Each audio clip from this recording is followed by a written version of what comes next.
একসঙ্গে টেট উত্তীর্ণদের নিয়োগের দাবিতে আন্দোলনে চাকরি প্রত্যাশীরা।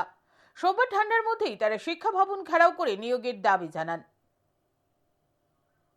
রাজ্যের বিদ্যালয়গুলিতে শিক্ষক স্বল্পতা, অনেক বিদ্যালয়ে একজন মাত্র শিক্ষক দিয়ে চলছে।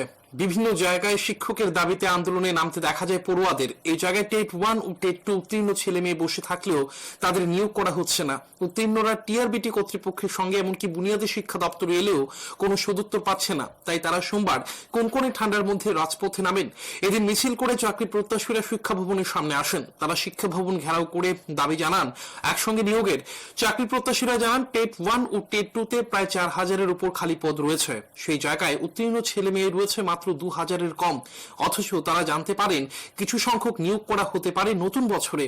টেট উত্তীর্ণদের প্রশ্ন, যেখানে খালি পদ 4000-এর উপর, সেখানে কিছু সংখ্যক নিয়োগ কেন? সকল উত্তীর্ণদের কেন একসঙ্গে নিয়োগ করা হবে না? তাই তাদের দাবি একসঙ্গে নিয়োগের। আমরা গত 23 তারিখ এসেছিলাম, 23 ডিসেম্বর এসেছিলাম, কিন্তু আমরা ডাইরেক্টর চেয়ারম্যানের কাছে গিয়েছিলাম। পরে উনি বলেছেন যে টেট পাস করে মানে চাকরি নয়। কিন্তু আমরা দেখলাম যে আমাদের আরটিআই রিপোর্ট অনুসারে আমাদের পক্ষ থেকে ওইটা আরটিআই করেছিল, সেই পক্ষ থেকে জানা গেছে যে আমাদের টেট 2-তে 2703টা পোস্ট ভ্যাকেন্ট আছে এবং টেট 1-এ 1605টা পোস্ট ভ্যাকেন্ট আছে। কিন্তু তা সত্ত্বেও কেন আমাদের অবিলম্বে আমাদের নিয়োগ করা হবে না? খালি পোস্ট বা শূন্য পদের সংখ্যা রয়েছে টেট 2-তে, আর টেট 1-এ 1662টি।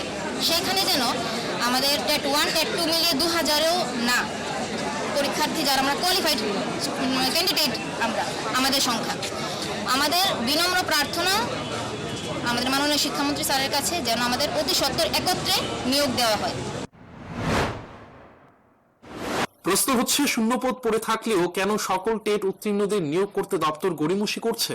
যদি নিয়োগ করা হয় তাহলে বিদ্যালয়গুলিতে শিক্ষক স্বল্পতা কিছুটা হলেও কমে যেত। এখন দেখার দপ্তর সবকিছু বিবেচনা করে কোনো পদক্ষেপ নেই কিনা। Report, news today.